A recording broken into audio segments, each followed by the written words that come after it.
Hello and welcome back to yet another Geek Show where Keanu Reeves can drop in at any time. I'm your host, Alex Ecker. I'm your host, Dalton Munnell. So we're going to be talking about E3 a lot today, huh? You know, he might just drop in if we just asked nicely. Yeah. I think if we saw him out on the road and just yelled out, Keanu, be on my show, I think he'd like interrupt his security guards and taxi. And then he'd be like, no, you're breathtaking. And he'd hand someone his plane tickets, and then he'd be like, hold on a minute. And then he'd run down the block to ask us how to get on the show. Oh, fuck. So if anyone knows where he is right now, let us know. Yeah, really. That'd be pretty amazing. That said, obviously, it's E3 week. This is true. How did our predictions go? Well, Atari didn't get Skyrim. Fucking bomb. It's not too late. It's never too late. Hey, Nosh Rear, what's your prediction? Nosh couldn't make it to this episode. Sorry. It's all good. Fair enough. All right, so I guess we're gonna. Oh, by the way, we're gonna skip over the normal. Alex, what did you play this week? Like anyone gives a shit. Well, and then, I don't know, Dalton. What did you play this week? Like anyone gives a shit. We're gonna skip over that. This is all E3 week. Well, I could tell you what I've been playing. Any game that's been on. Also not any game that's been on Game Pass. We're not on the Microsoft conference yet. I know. Calm down. Oh shit. Okay.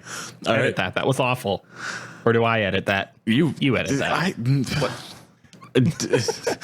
Josh, you edit the episode. Josh edits that.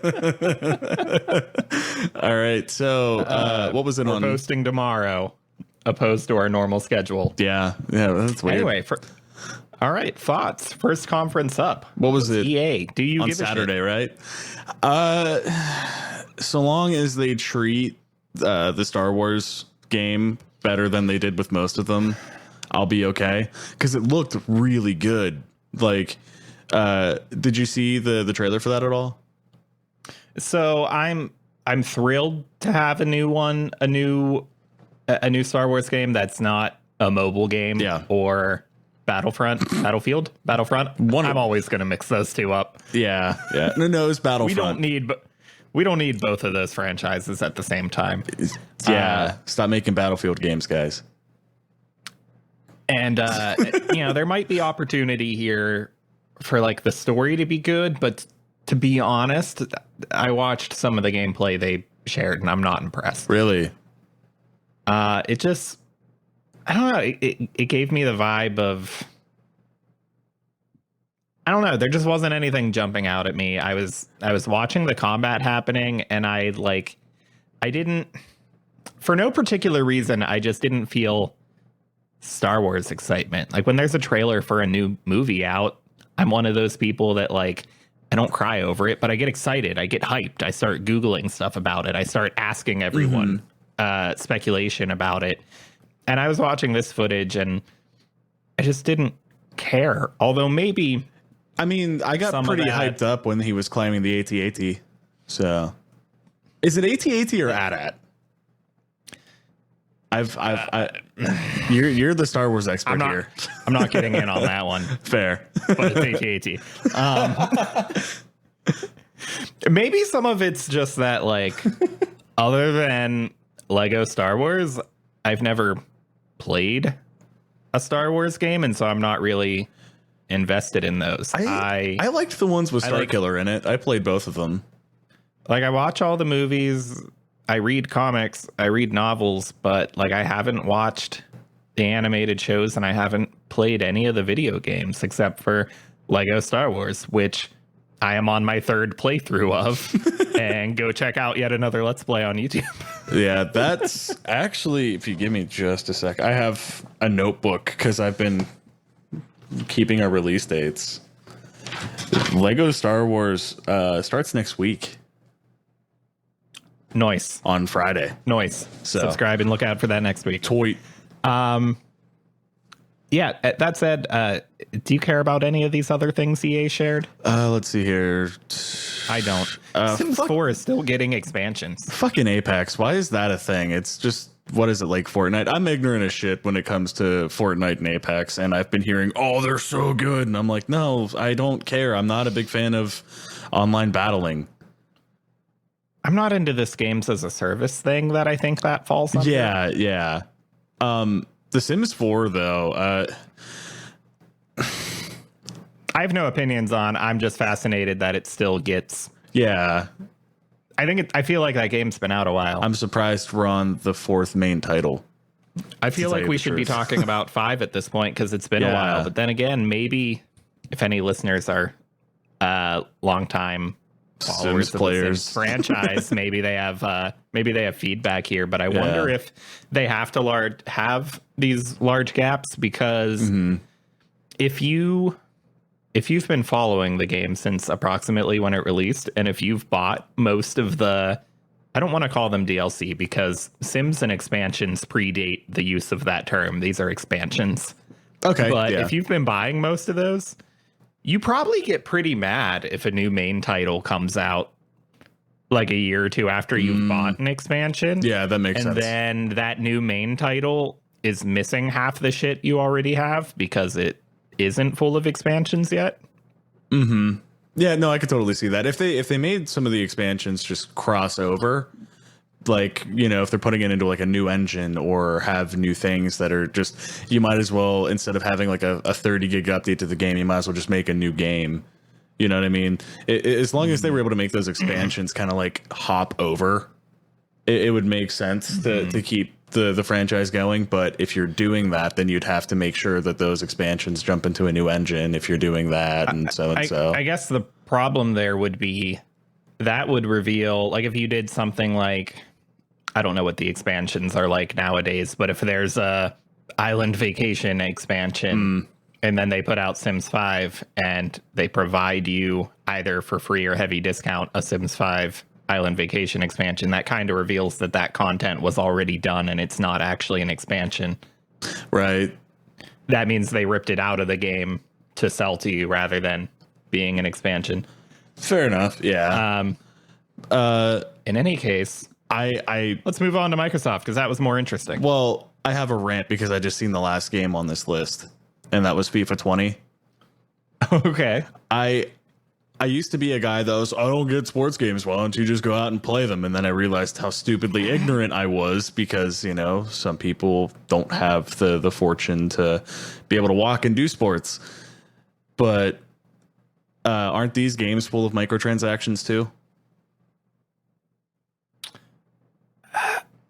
Yeah, I believe sports games in general are at this point, but I don't follow any of them to comment on FIFA in particular. But but if I were like someone who was into sports games growing up, I know I'd be really disappointed with where they're at now because that whole genre, I don't know if it's all of that genre or if it's 95% of that genre, but it seems like at least most of it is just riddled with that shit. Yeah. If you're new to this show, it's EA. So if you're new to this show, we're pretty good sticklers about how to monetize a game, and me especially, I'm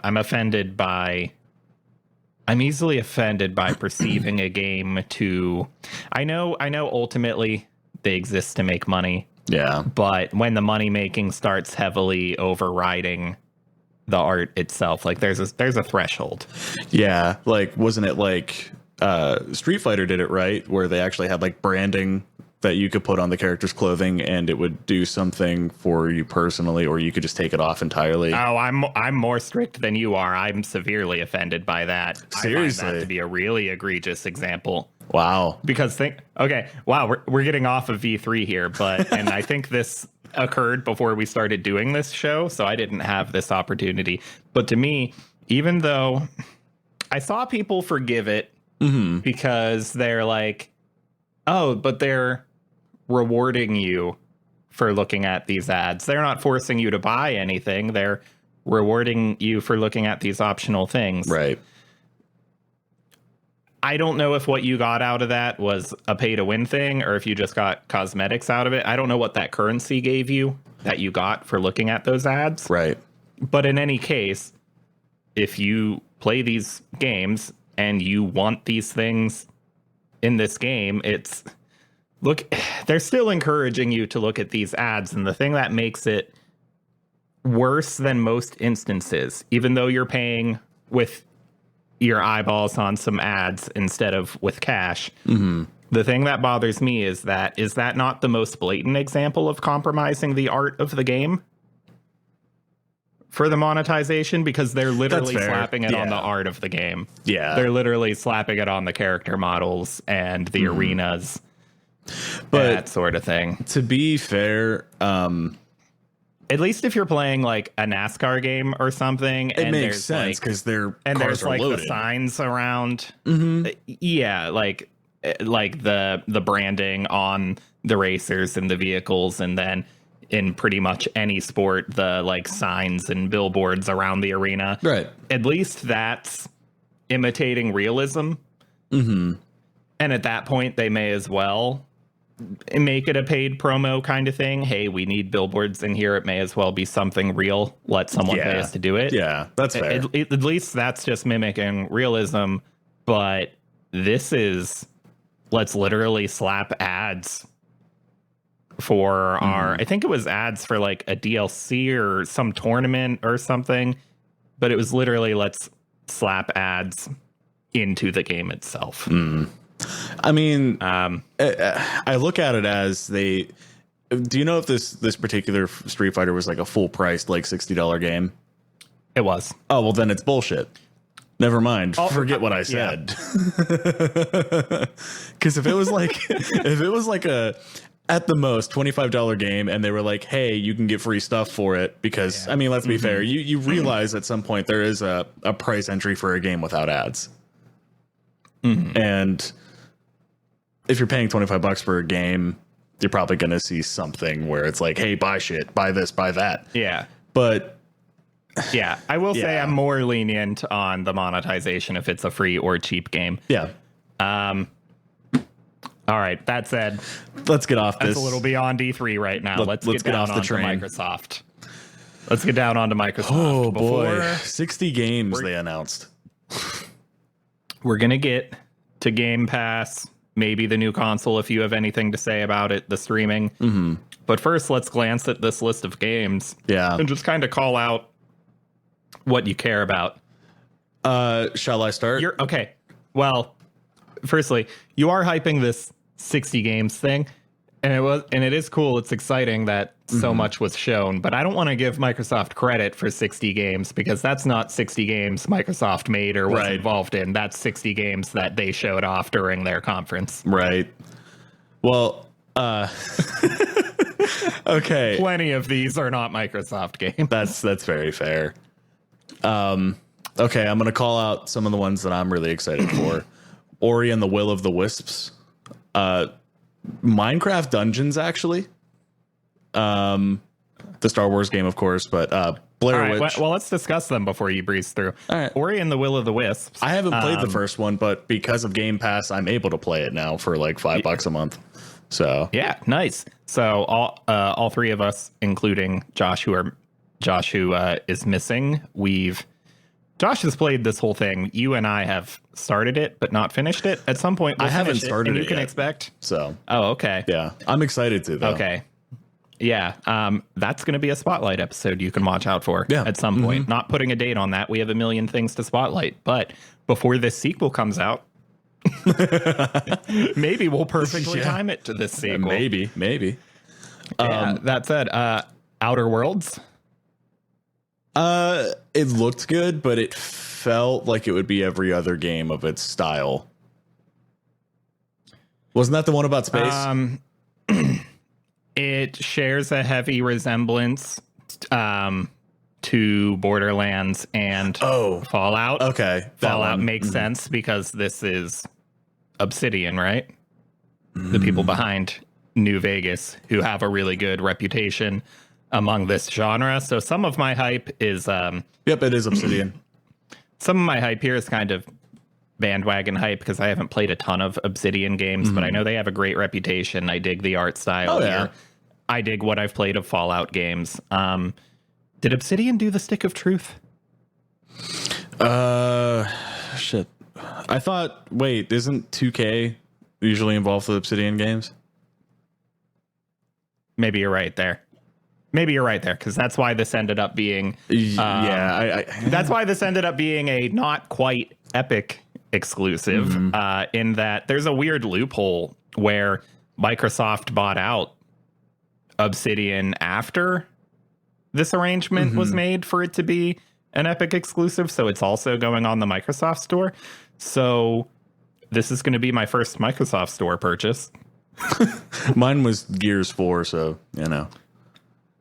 Yeah. Minecraft Dungeons, did you see anything about this game? I already couldn't care less. I liked Minecraft when I first played it, but I'm not a big fan of the survival-ish games where it's like, oh, you're cold, you need to get warm. Oh, you're too hot, you need to get cold again. Or, hey, you're thirsty, hey, you're hungry. But like the creative mode where you could just make shit. I mean, like there were many all-nighters with friends actually just making shit for just having fun. And if there was like a story mode that felt like it would be right, just seeing like the game, like aesthetically what it was doing, it felt right for what it was trying to be. You know what I mean? Okay. Like with the art style of Minecraft, there's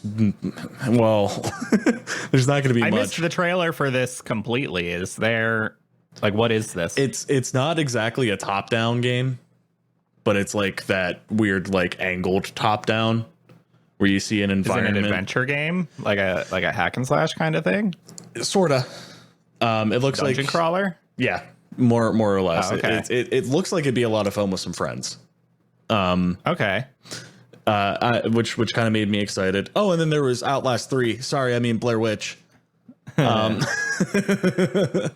Sorry, I'm just reading down the list as we go. I don't really have much to say about the Minecraft dungeon game, so I think I'm ready to move on out. Blair Witch. Blair Witch is the kind of thing that I would encourage other people to play and never play myself. It looks like a good game, but I just can't do it. Dude. I can't do it. It does look like Outlast 3, and I bitched out of the first Outlast, and it's just not going to happen. Dude, if we get it, dude, I'd let's play it with you. Why do I do Let's Plays? I'm gonna call you out on it when that game comes out, right? For a little history fun fact lesson, we tried to do this whole podcast and Let's Play thing several years ago that didn't pan out and we didn't release it. And it was like the week that the first Five Nights at Freddy's game came out. And I noticed every Let's Player playing it at the same time. Didn't click on any of it, didn't know what it was, said, all right, give me a shot. And we sat there and Let's Played it together. And it was the most stressful thing in my life. And you were the biggest bitch. It was so funny. A few days before or after that, I tried to do Outlast by myself. And I made it an hour in. It was miserable. But then my recording crashed. And I'm like, well, there's my excuse. I'm done. And I never went back. Oh, I don't plan on it. And why do I do Let's Plays? And why do I own a VR headset and horror games? Right. Moving on to Cyberpunk 2077. Oh boy, this game looks really good. What's amazing though is that they've got me this hyped. They've got me 200% hyped. They've got me almost. I almost pre-ordered it already. Wow, really? And I don't pre-order. I think the only exception I've made to pre-ordering in years was pre-ordering Yakuza Kiwami 2 after playing the previous two games that had recently released. That's a lie. Kiwami. I can't think of any other games. I've bought games on day one. Yeah. Well, technically that would be pre-ordering like the Telltale games, because I remember you were furious when they announced they were going under. Okay. Yeah. Okay, you're right. There is one exception. Yeah. And that was me making the mistake of trusting a company that had been doing well enough by me. And I'm going to try to avoid making that mistake again, but I got hyped. They threw up the pre-order page on Steam, and I almost did it, but I did not. I did not. There's two settings I absolutely love in games. Dystopian cities that are run down and nature's taken over. And I love this neo cyber futuristic shit with like half human, half robot kind of situations. Yeah. I love those. And this game really hit a lot of triggers with me with like the bright colors, the art style of like just having like lights with it. I always refer to it as the aesthetic of the Blade Runner movies. Yeah. It's I always call it graffiti lighting. Because I just associate the bright neon purples and the bright yellows and blues with just graffiti you'd see like tagged across some random old warehouse or building. It's very it's a very niche thing, you know, and I don't know. I really dig it. Not to mention Keanu Reeves when he comes in, we'll talk about it. You know. Okay, Alex, before we started, I told you I looked up something about Keanu Reeves and that did. I was counting something, but I didn't tell you what. This is, I counted the 6th time that he is playing a character named Johnny. I saw that his name is Johnny Silverhand, and I'm like, unreal. Maybe the 2077 in the name and the game's title is the amount of times he wants to be called Johnny in whatever he's doing. It's the 7th time if you count the time he played a character named Don John. Fair enough. Does this include John Wick 4, by the way? One John Wick. Oh, okay. Oh, wow. Only counting John Wick one time. Holy shit. Okay. Johnny Utah, Johnny Mnemonic, Johnny Silverhand, John Constantine. He was just a John once. Constantine is such an underrated movie. I loved it. Anyways, not getting on that. Did you notice that they brought back Battletoads, by the way? I'm not done with Cyberpunk. Damn it. Because here's the thing I wanted to point out is that despite, I don't know how they got me this hyped, considering we have seen zero gameplay. Right. It is all cutscene, and normally, like, that's a pet peeve of mine. I guess it still is, but I can't help but forgive it here. I'm still hyped anyway. It's one of those things where even if the gameplay sucks, I'll probably still enjoy it because I still expect to enjoy the story and the setting enough and whatnot. It's like Final Fantasy VII for me, where the gameplay is nothing special or noteworthy to me, but it's just that world. I don't care that the gameplay kind of sucks. Right. We'll get there later. We'll get back to that. Battletoads. I have a confession. I did not play the original Battletoads. The only reason I'm so excited for it is just the meme ability. Because, I mean, like, I remember, like, calling random like game stores in the area, be like, yeah, you have Battletoads, do you have the Mudkip edition? Do you remember that being the hugest like thing to do, like the nerdy prank call? Well, at the same time, it's funny, but it's also why I immediately called out the I don't really care. It's because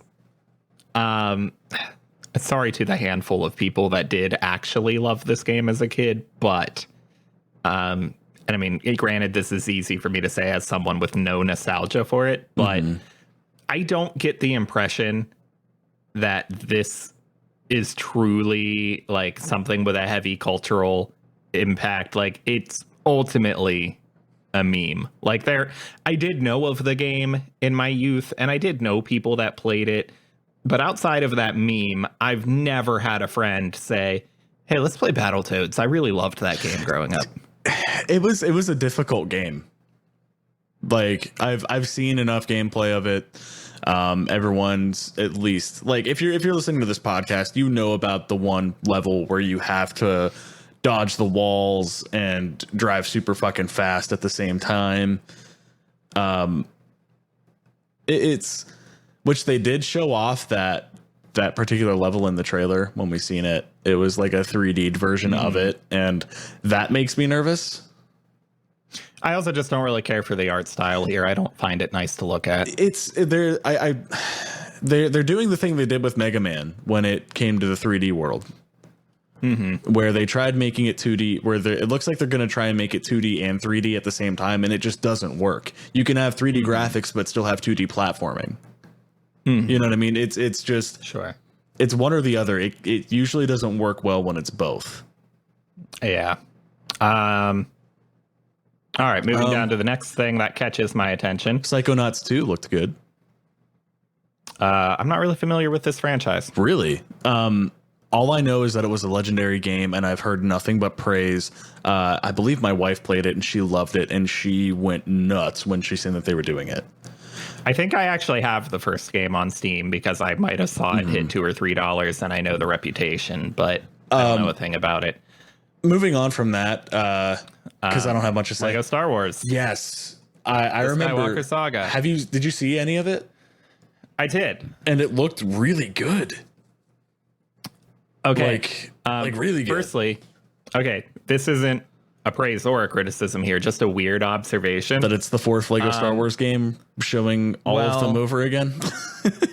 Well, so what's weird here is the way that what's the name of this game developer again? Traveler's Tales? No, that's someone else. No, that's someone else. It's still like a TT. It is Traveler's Tales. Yeah. Oh, okay. And Warner Brothers.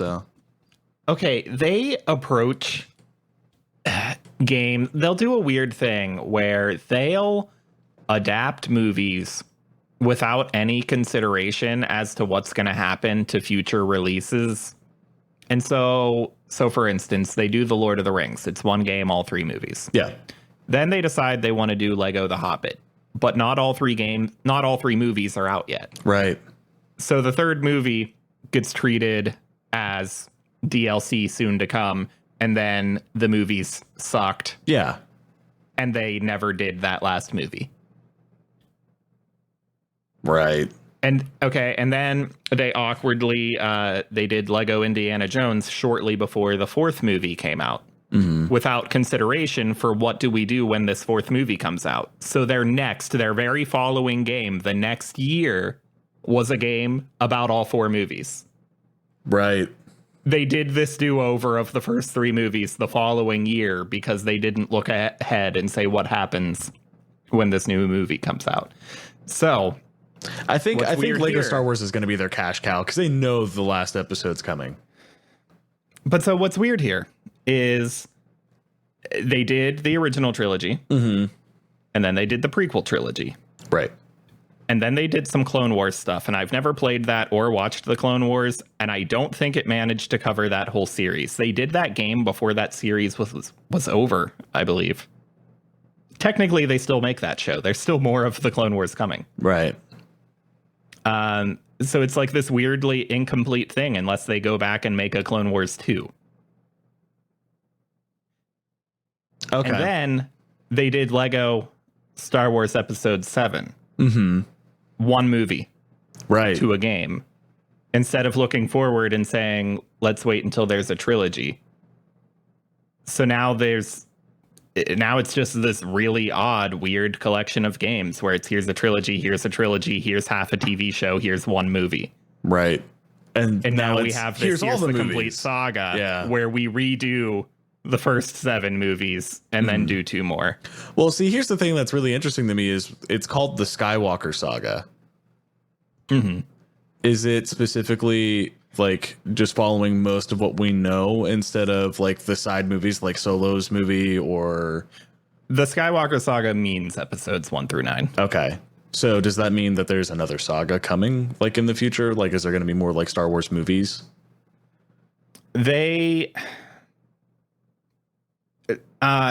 Technically there are 2 different trilogies being connected or being developed right now that aren't connected to each other and not connected to each other as far as we know, and not connected to the Skywalker Saga, but they're not going to keep doing the episode number thing. Okay. And so they're probably not going to use the word saga again. So like Rian Johnson, who did The Last Jedi, he's developing a trilogy right now, and they'll probably call it the whatever trilogy. Okay. And then the showrunners of Game of Thrones are working on a trilogy right now, and they'll call that the whatever trilogy, but they're probably not going to use the term saga again. Okay. Makes sense. And we'll presumably never see a Skywalker again until, surprise, 10 years from now, Star Wars Episode 10. Yeah. But right. We'll see. But in any case, not a complaint or anything, just a weird thing. Doesn't make the game any better or from worse. What I've seen of the game, like, I don't know if it was gameplay or was it just cinematic, but either way, it's fucking Legos. You can't really, you know what I mean? But there was a weird level of detail on them that I noticed, at least in whatever cinematic or gameplay. They're getting really good looking. Yeah. I don't know. You did answer me. You did see this. I remember at some point in time, I've been playing these games for like a decade now, and at some point in time, maybe I was playing Lego Pirates of the Caribbean or something, and I remember making the comment to my mother, who doesn't know anything about video games or technology or whatever, and I remember commenting on this Lego game having really good graphics, to which she responded, "How can a Lego game have good graphics?" Right. Yeah. Which I understand how someone gets to that question. I also intuitively understand the answer. I also don't know how to answer it for you if you don't already get it. Right. Other than to say, watch the Lego movie. People were confused, thinking it might have been real for the first few minutes until they said, no, there's no way. That would have taken way too much effort. That's impossible. Right. That movie looks completely legit real because of just, at high resolution and good lighting and good textures that include like fingerprints on the figures and I don't want to say manufacturing defects because Lego's perfect, but little seams and scratches and oh wow, okay, so game's looking impressive enough to me. Alex, I have a concern here, though. Have you played any of the Lego games since they started including voice acting and not just the silly grunt humor? That's a no for me, dog. Okay, it's off-putting and weird, and it looked in the trailer like they went back to the mimed out dialogue with just sounds and no actual words. Well, I played a demo for the Lord of the Rings Lego game, though, so I did see voice acting. I think that was the first one. Yeah. I think that was the first one with voice acting, and it was still a good game, but it would have been better if they didn't go that route. And apparently, despite how it looked in the trailer, they did stick with the voice acting in this game. Oh, good. No, really? They went downhill when they included the voice acting because it went against the humor of the series, especially when it's dialogue right out of the movies they're adapting. Ooh. Because it's not always. There's Marvel games that are adapting things that aren't out of the movies and it's original dialogue. But it's even worse when it's just here's the dialogue ripped out of the movies. And it affects the Lego sense of humor. And supposedly, this game might include the option to turn it off. But that still doesn't improve it for me because you still scripted the scenes and animations around having dialogue. Mm-hmm. If my concern is the dialogue affected the humor, you already adapted the humor to having it. Right. Yeah, that's not good. See, like, unless they molded it around the Lego world, you know what I mean? It wouldn't make sense, you know? Like, I all I know is, like, the Lego movie had, like, some pretty funny moments. I've never seen the dialogue about being Legos instead of about being Star Wars. That's an approach. Yeah, like, that would be interesting. Do dialogue, but all original, and find a way to... Mm-hmm. If you incorporate it into the world instead of like using like actual movie or like serious dark shit, you know, because I mean, you can only take the game so seriously. I could also maybe see subtitles over. Yeah, like kind of like a silent film, sort of. Yeah, that'd be funny. Because the originals kind of are silent films. I think you could get away with captions on top of them. Oh, definitely. In any case, I'm still hyped for this. I still love the Lego games, even when there's dialogue on top of them. Certainly. And boy, do we have a lot of Lego Star Wars to get through before this game comes out on yet another Let's Play. Yeah. I did not expect to have to finish all these before this game comes out. Well, off air, we may have to make some business decisions here. just gonna Creative decisions. Yeah. All right, you care about Dragon Ball Kakarot. Abso-fucking-lutely I do. I love every Dragon Ball game. Except Sagas, Legacy of Goku 1, and I didn't play the Tenkaichi series, actually, now that I think about it. I'm looking forward to a new take, because lately, like, the Dragon Ball games that have been coming out have been fucking, like, on point. Like, Xenoverse 2, they were phenomenal. They did an RPG element that worked really good. You didn't play any of the Xenoverse games, did you? No. It took you through like different points, like of what if, like, let's say Ginyu, like in the Namek saga, let's say Ginyu actually took control of Vegeta. Let me correct that. I played like 2 hours of one game, enough to get a rough feel for it. Okay, so like there would be like different situational things, like let's say Ginyu actually took control of Vegeta and didn't get transformed into the frog. Yeah, like that kind of scenario. Like, what if this happened instead? Which is really cool to me. I'm excited to see what they're going to do, knowing that they've thrown time travel into their series, because the working title was Dragon Ball Kakarot, which they changed to Dragon Ball RPG. Right. In their trailer.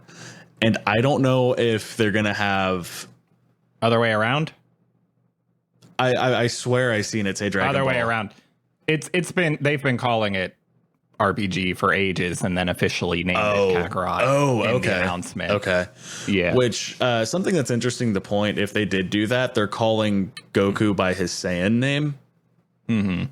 Does that mean like this is like another story of if Frieza never blew up Planet Vegeta, or you know what I mean? Like something like that's like a really interesting. It implies his heritage is really important to the story, right? And it's a bold move that it's named for a character. Yeah, and not Budokai or Tenkaichi or Xenoverse. It's a character, or that's interesting, or fighters. So to clarify, and I do want to pick up the pace a little here because we're at almost 40 minutes and we're still in the Microsoft. Oh, fuck. Well, we knew this was going to take a big bulk of it. But to clarify, I love Dragon Ball as well. Not quite as much as Alex does, but my lack of interest here is kind of that even though I know each series of games is kind of its own thing and they don't affect each other, I'm kind of, when it comes to games and movies and whatever, I'm kind of a historian at heart, and I don't want to develop any interest in it if I'm not going to try to play most of the Dragon Ball games, and I haven't played them since the GameCube. And so I'm like, man, if I start these and get hyped for them, I have to catch up. And I know I don't, but it's how my brain works. You just have to go to Xenoverse because it's a completely different series. It's so that I can appreciate the improvements that they've made on previous games. Play 20 minutes of each. It's not a big deal. It's the same story over and over until it goes to Xenoverse. Fair enough. Dragon Ball is the same story over and over again. It's just Jesus every time. 12 minutes looked interesting. I didn't see it. Oh, really? It's I couldn't explain it to you. You'd have to look at like the trailer on E3. It's like a loop as far as I could tell. And you're stuck in the same 12 minutes and you have to like uncover the story. It looked really good.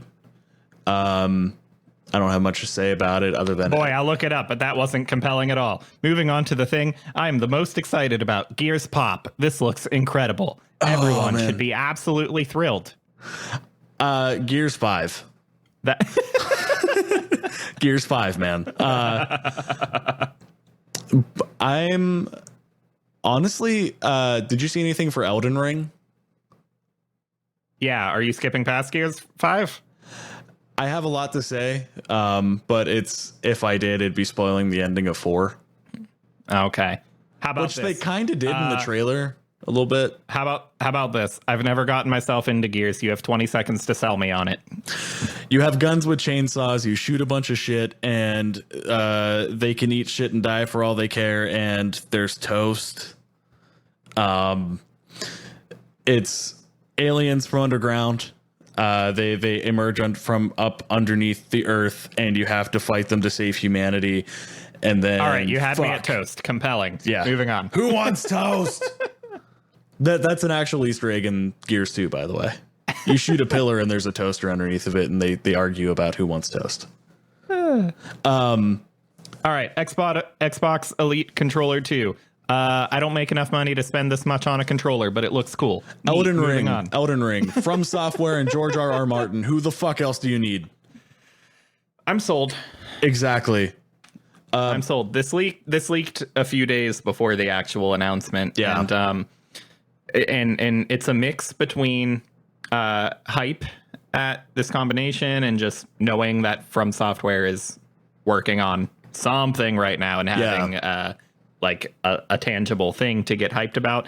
It's also frustration that George R.R. Martin is spending more time working on things and not writing Game of Thrones. So thanks for that, George.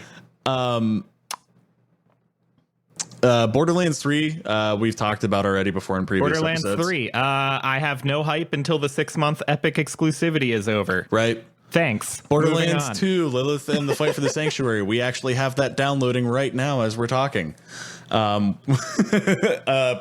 Project Scarlet, their new console. What was your opinion on it? I don't feel like they said anything meaningful about it. Yeah. They started talking about this cloud stuff, but didn't really give enough detail for it to mean anything. Mm-hmm.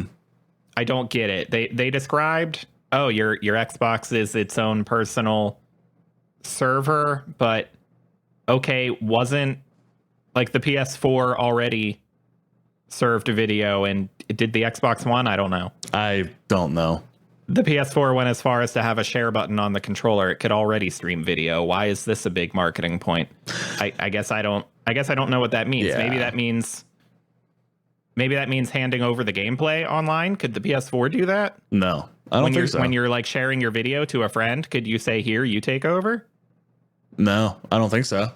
So maybe they're talking about, well, even if that specific functionality wasn't there, PS4 could still stream gameplay. We know that. You could like play it on your Vita or on a PC or maybe another PS4. I don't know for sure.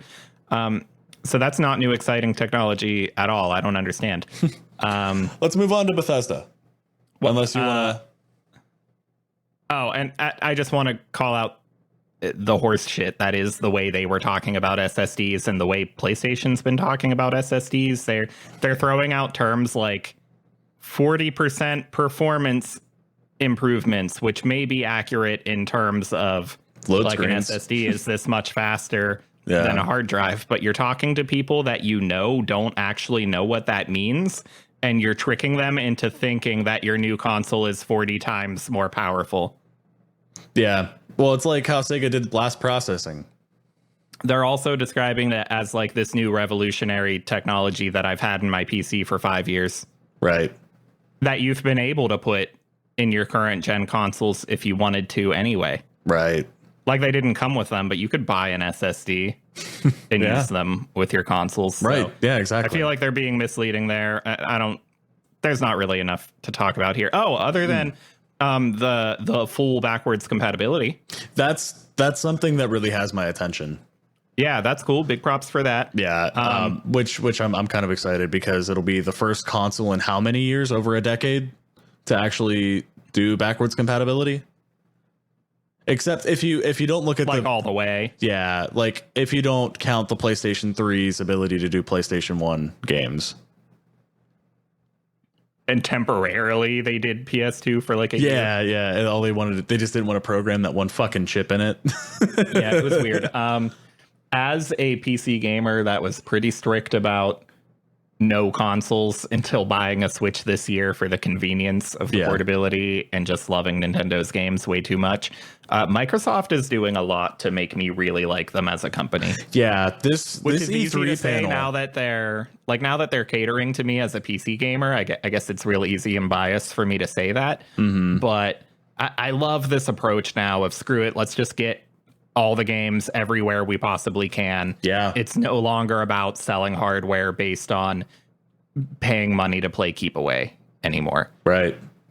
And it's it's this thing where like I've seen, if I say that like one of my issues with the approach to just how consoles work in the market, if I complain that with Nintendo's creative and gets around this with like unique hardware features, which is why I bought the Switch. But generally, the grabbing factor is the exclusives, and it means that they got you to buy this console by paying some developer or publisher to play keep away with their game. Someone else makes a game and they say, here's a pile of money to keep it off other platforms. Right.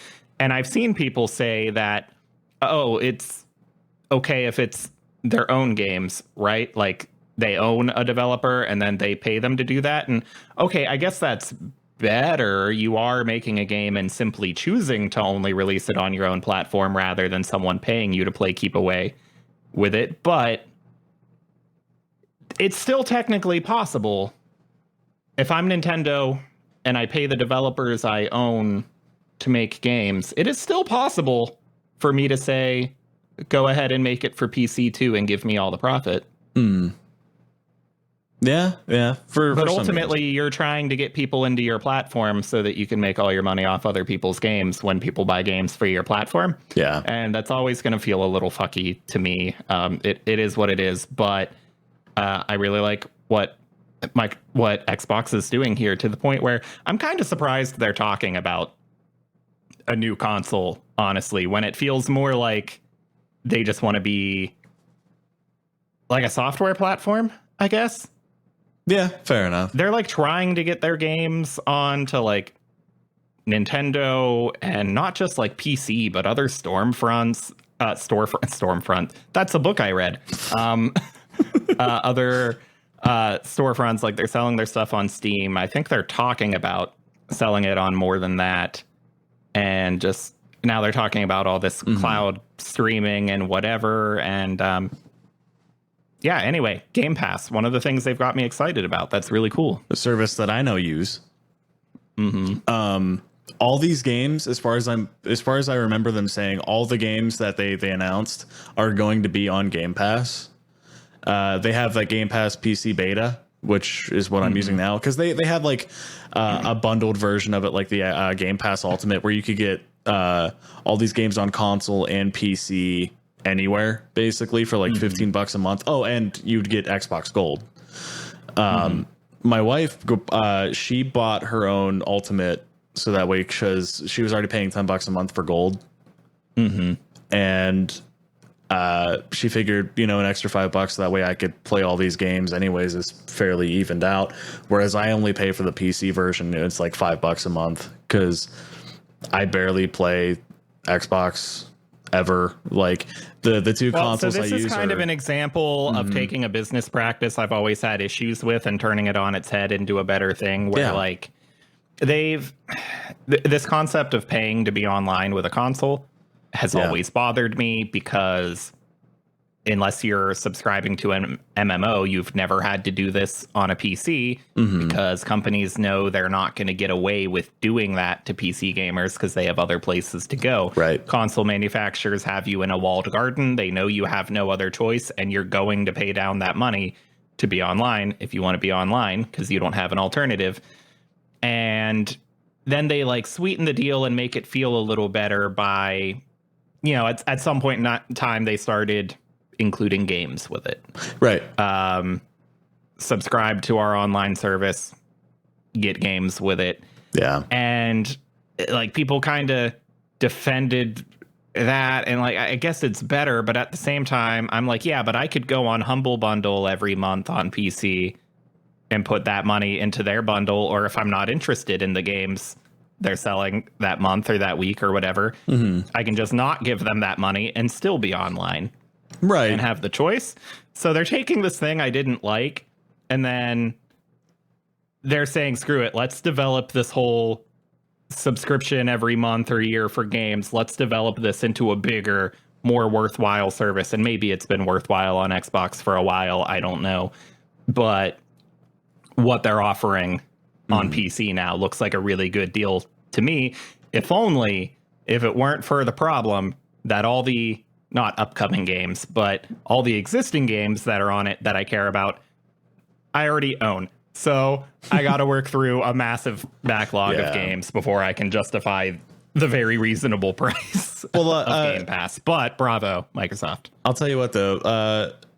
The reason, the reason I'm gonna really play Ori and the Blind Forest is because I have it on Game Pass now.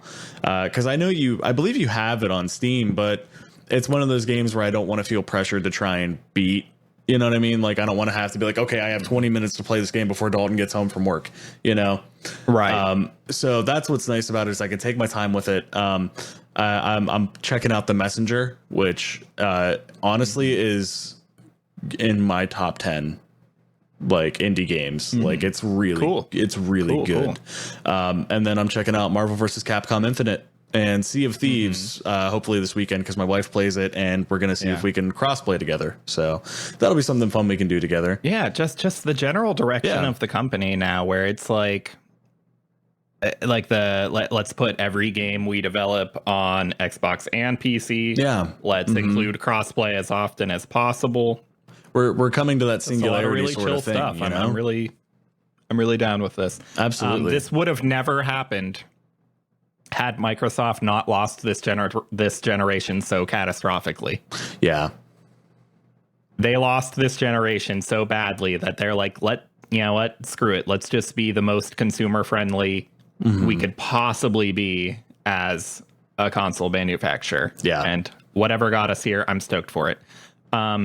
Halo Infinite, I have nothing to say about this trailer because I don't know what's going on with the story because I haven't been able to play since Halo 2. Maybe that'll be fixed with Game after Pass. The Master Chief Collection, which will be on Game Pass. Right. We're gonna let's play that. You didn't know that, Alex, but you do now. Well, fuck, on now Game I Pass. know. Master Chief Collection. Watch out. All right, Bethesda. Holy hell, what is wrong with this company? There's only two games I'm really excited about. Okay, here's the thing. Is that... Okay, you know what? I'm just going to quickly summarize everything here.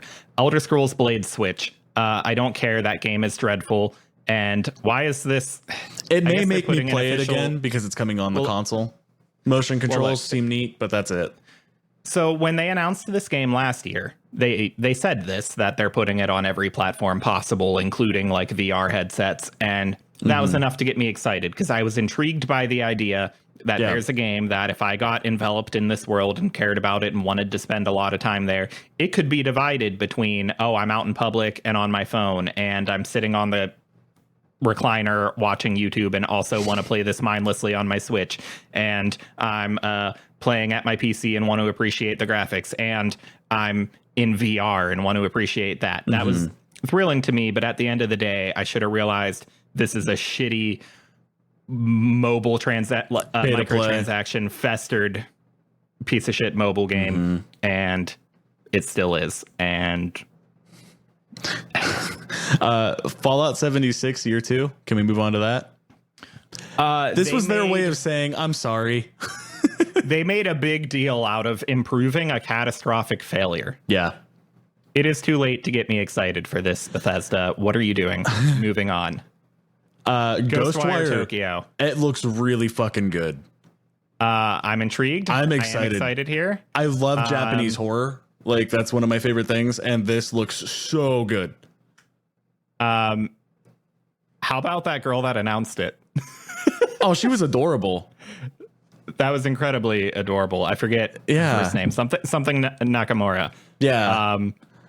It was awesome to watch someone that like you could tell she was someone up there who wasn't like corporate. Yeah. She was someone really into the art of what she was doing. Yeah. Yeah. And they're like there's like moments where you see the anxiety of being up there and barely speaking English hit her, and then she laughs at it and fights through it anyway. Yeah. So she'll alternate between like a gesture that implies anxiety and then a gesture that implies excitement. Yeah. Yeah. It was adorable. The game looks awesome. And she was one of the only things that went right about this conference. Elder Scrolls Online elsewhere. This is cool, but it's ultimately still an expansion to an MMO that's a few years old. We expect that. It's still elsewhere. Bring it here, and then we could talk about it a little more. Jesus, Bethesda. I mean, I'm just saying, like, this could be great, and I intend to try this MMO soon, and I hope the people that are still playing it are excited for this. It looks interesting.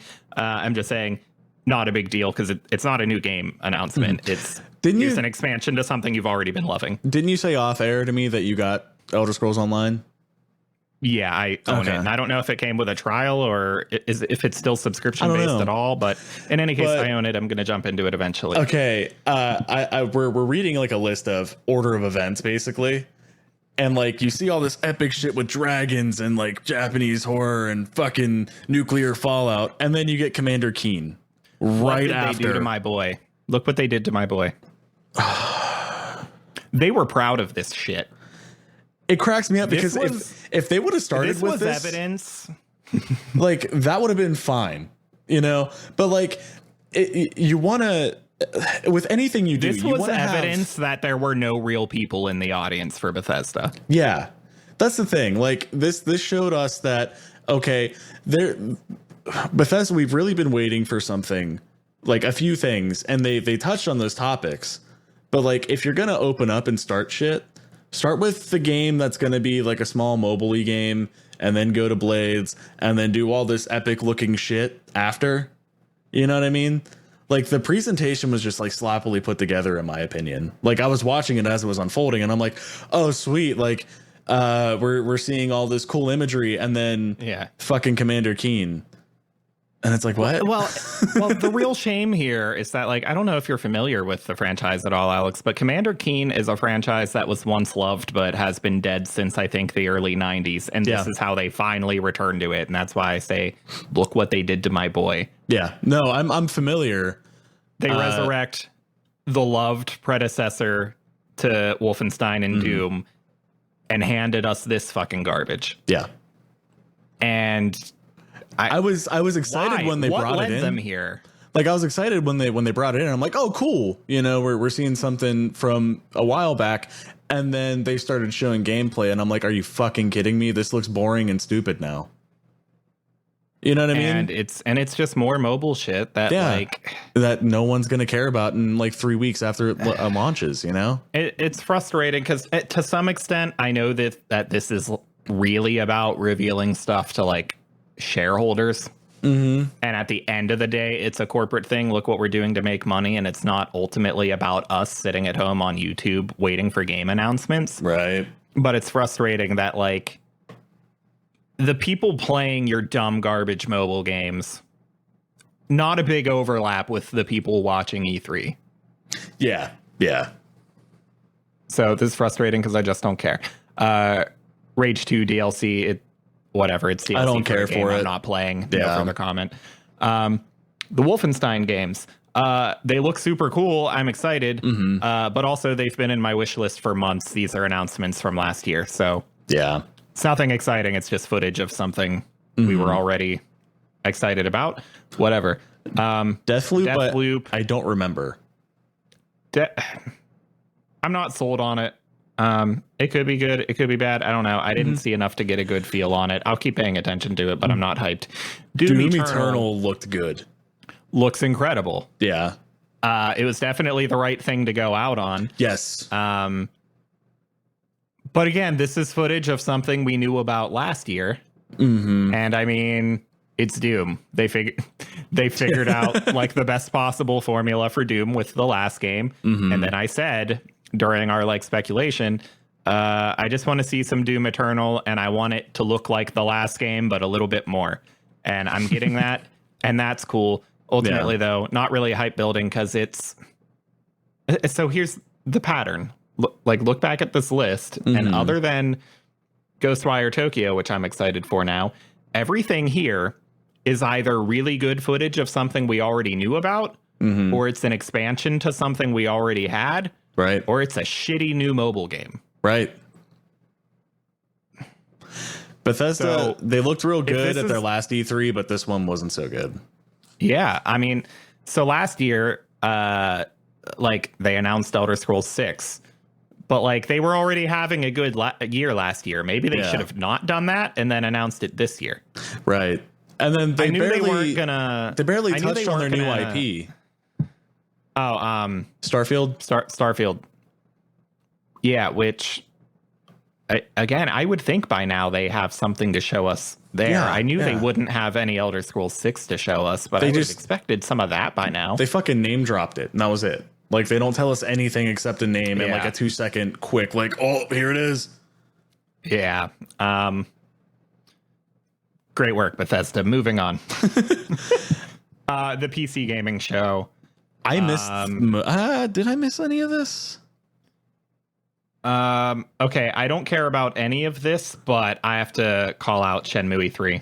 Okay, I did want to talk to you about this one because aren't you playing Shenmue? I own it and I intend to because it seems similar to Yakuza. That I was going to say it looks very similar, or like a predecessor to Yakuza. Yeah. So I'm definitely going to jump in there and I do own it. But Shenmue 3, besides the fact that it looks like it should have came out 5 years ago, maybe longer, just doesn't look that good. The reason I bring this up is because this game single-handedly just guaranteed that I never kickstart back a video game. Really? I don't know if you're aware of what happened here. So Epic hosted the PC gaming show. And as you're aware, I am not at all thrilled with the exclusivity deals Me either. that they're grabbing, as you can tell by our reaction to Borderlands 3 earlier. This was a kickstarted game that Epic just claimed exclusivity over. Are you God? No. And refunds are not being honored. Are you fucking kidding me? So, given that this is a thing that can happen now, that you can, and to be clear, the impression I'm under is that the Kickstarter campaign did just say PC as opposed to specifically Steam. But I believe at some point in time, they sent all the backers an email and said, do you want a key for PS4 or for Steam? Yeah. So I think it's a bit arguable over whether they're technically obligated to give you a Steam key. Because they asked you there, but they didn't really promise it in the campaign. So legally, I guess they're going to get away with this. Morally, fuck right off. Yeah. See, I had no clue. All I knew is I wanted to talk to you about this game because it looked like something you were playing. Man, that's bullshit. It's frustrating now that I haven't played the first two because I'm just going to think about that the whole time while I'm playing them. Yeah. I'm going to think about, oh boy, 2 is going to end on a cliffhanger and then I'm not going to play 3. Wow. Yeah. So like all the backers that like they're not getting what they wanted and they can't even get their money back. And it's ridiculous because the game apparently never needed crowdfunded to begin with. Epic is handing them money, and I think Sony's actually handing them money. I'm actually genuinely mad. Like, so they basically used the Kickstarter money to develop enough of a prototype to show to other people. Which I guess is kind of what happened with Oculus. They took enough crowd money to build a good prototype and then took it to Facebook. Yeah, but bit of a different situation, but a little bit. Man, that's fucking garbage. Wow, I'm mad. Like genuinely I have nothing mad. else to call out on the PC gaming show. I was at work during Ubisoft. I did not get to catch any of this.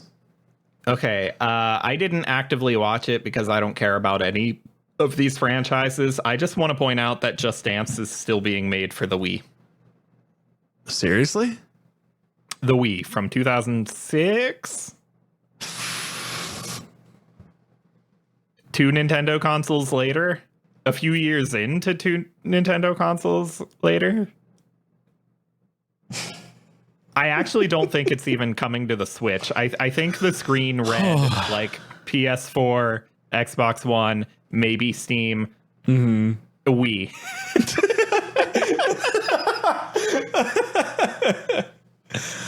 Oh, wow. No further other comment. I just think that's incredible and amazing, and you do you, Ubisoft, but I don't care about any of the other franchises listed here. Watch Dogs always intrigued me, but I never got to play them because I heard they weren't that good.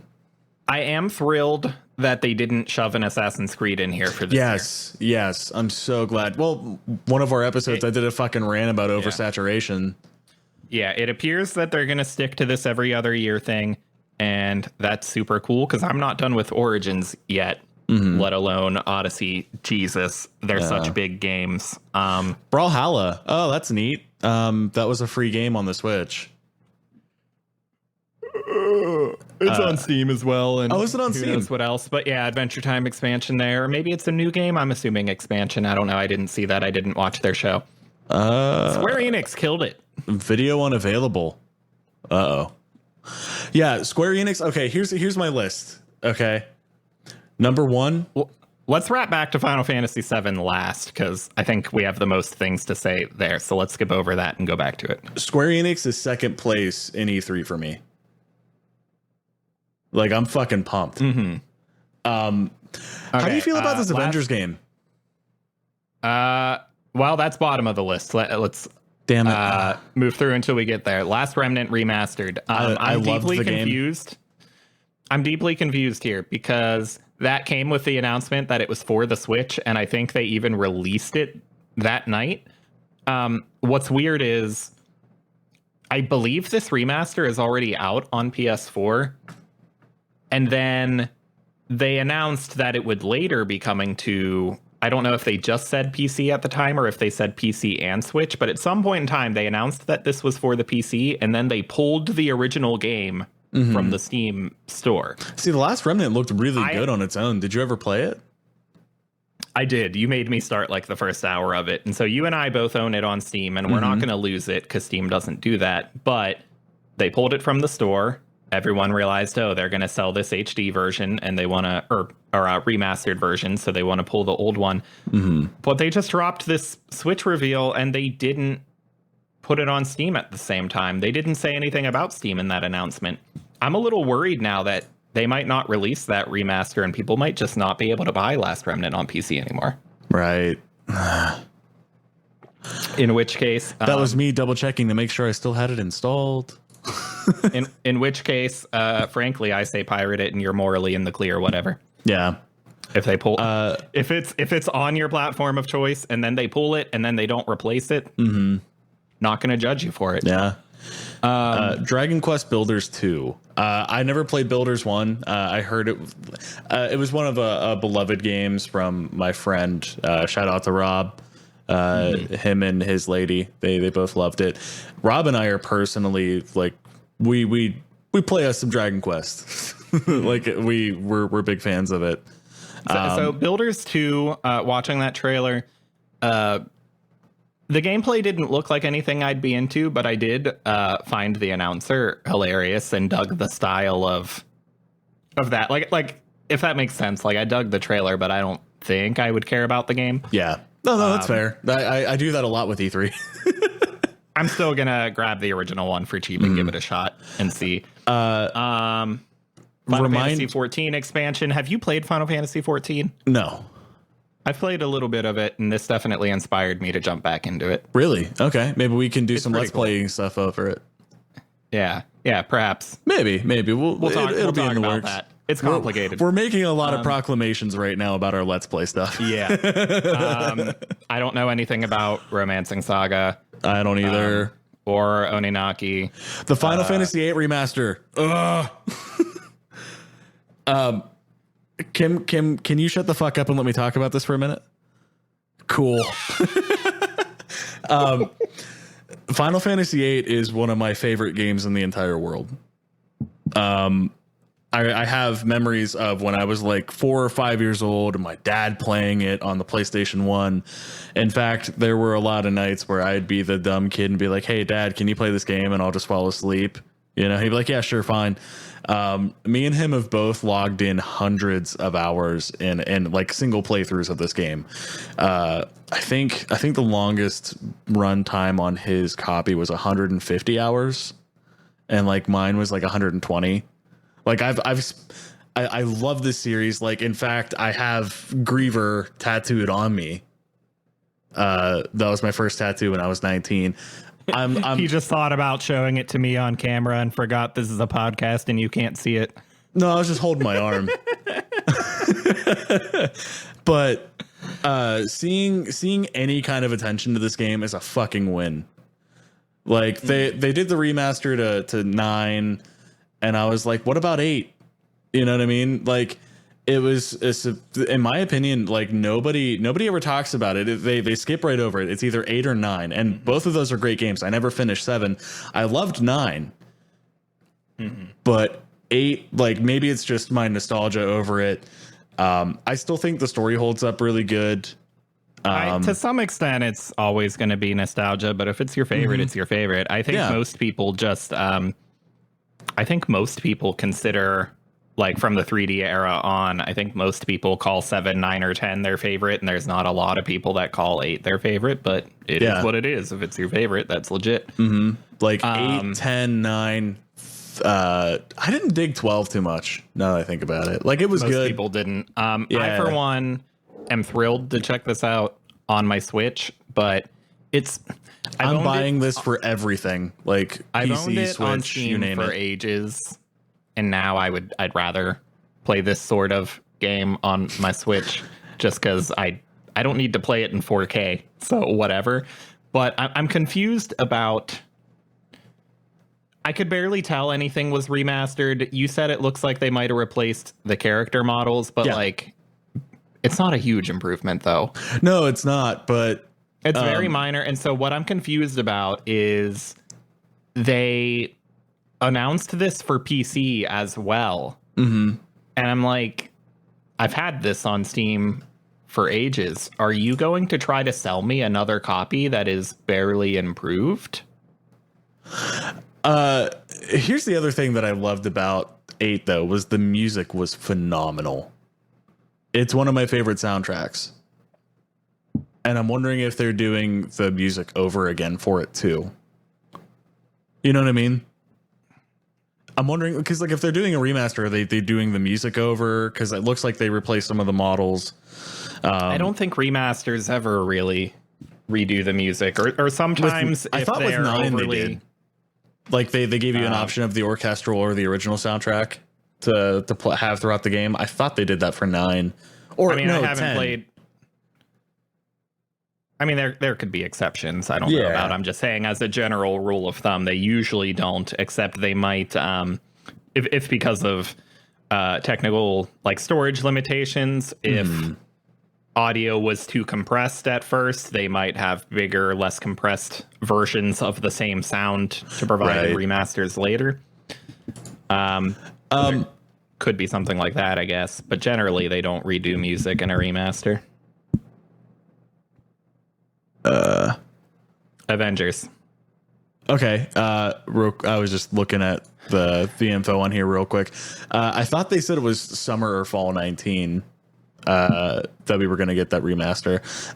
The Avengers game, moving on to that.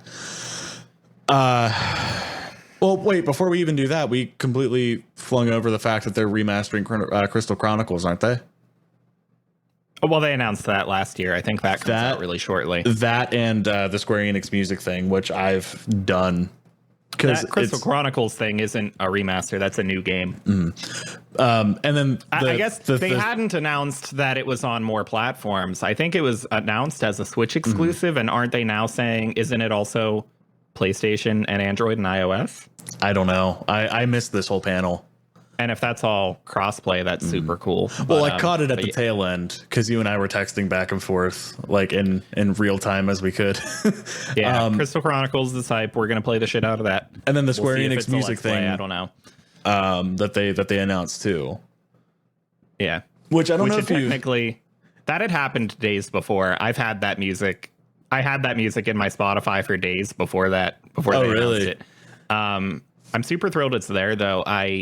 Capcom did that recently too. Went and put all their music on the music site. Nice. And I'm super stoked to see that. Every soundtrack ever should be on every music service. It's just the way it should be. I hated before before this happened, I would search for like Mega Man music, and I would only find covers. There's someone in particular that did covers that like really closely matched the original, but wasn't it. And I'm like, man, I just want the real music on here. Why can't Capcom do it? Why can't Square Enix do it? And now it's on there, and I'm super hype.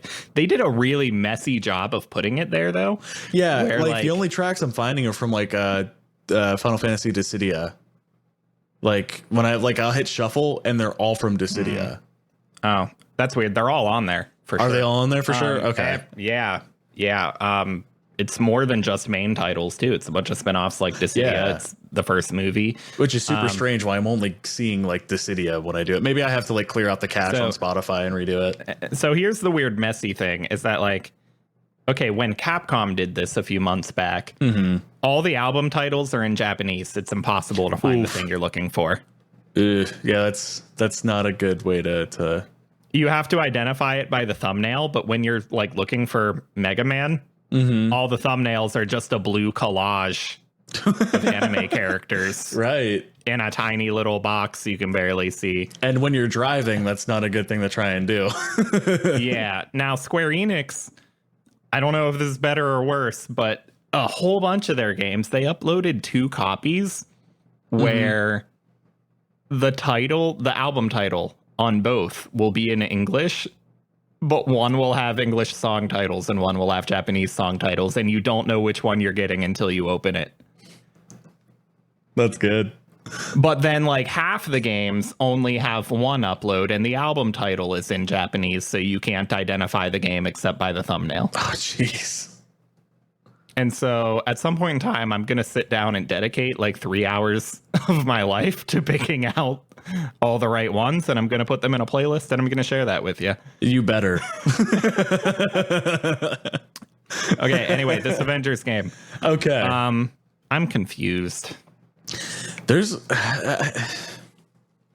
because they're using a lot of movie likenesses. Okay, they're trying to do the Spider-Man thing, and I appreciate it, where they're looking at a comic book property and they're saying, let's try to make like a real serious game with money behind it. Yeah. Like there's been decent Spider-Man games, but it's always like low budget, low effort. Like we're not really trying. We know a handful of people are interested in this, whatever. But then like that new Spider-Man game, they poured money into it. They poured marketing into it. It's polished as all hell, and it's one of the best games on that platform, and people loved it, and it's great. And the Arkham games have always been great too. Yeah. So they said, let's look at the Avengers and actually try to make a great game this time. I don't think they did it. Well, we haven't seen any gameplay, so I guess I can't comment on that. But what I can comment on is that, boy, it is not aesthetically pleasing to me. The only thing that I'm really looking forward to is the voice actor lineup. And even that is yes and no, because the voice cast is great. Yeah. Specifically Troy Baker and Nolan North, but the others are cool too, but those are the highlights. But like you mentioned the movies, and they're doing this weird thing where like where they have likenesses of like the characters we've seen. Well, they don't have likenesses. The thing is, they're doing the Spider-Man thing where it's, hey, this isn't an adaptation of a movie. It's not a movie tie-in. This is its own thing. And they're not using the movie likenesses at all, but they are pulling like costumes that seem to be more inspired by the movies than by the comics is the weird thing. Like they don't have the celebrities' faces at all, but at the same time, like the Avengers lineup is the Avengers movie minus Hawkeye. Yeah, I noticed so, like, that there's a lack of Hawkeye. So we're not telling Marvel's Avengers as in the movie. We're not telling that movie, but we are using the same lineup minus Hawkeye, and then kind of picking out visual imagery that does come from those movies.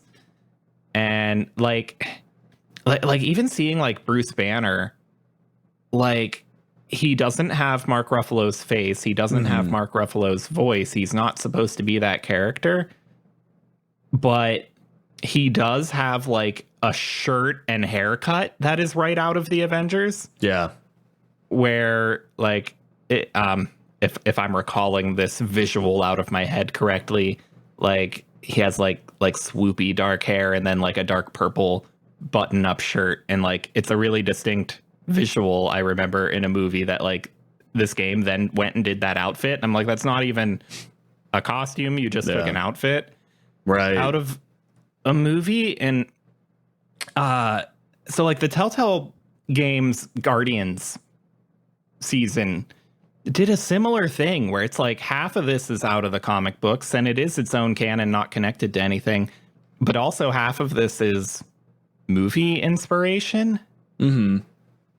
Stuff like here's here's costumes from the movies, but then like not Chris Pratt's likeness. Just things like that. This weird amalgamation with the Spider-Man game. I got the impression that they were attempting to make that Peter Parker, like in terms of his face, I got the impression that they were trying to make it a perfect mixture of the 3 live action Spider-Mans we've had. It looks like their 3 faces blended together.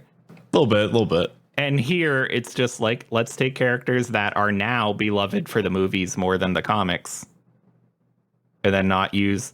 I guess the thing that I shouldn't be complaining because it's not based on the movies, because I love the comics and I don't want this to be a movie tie-in. I guess it's just weird and off-putting that they're trying to do less stylized, more realistic graphics, but now the interpretation in our head of what these characters look like with realism is these actors. Right. I guess that's what it is.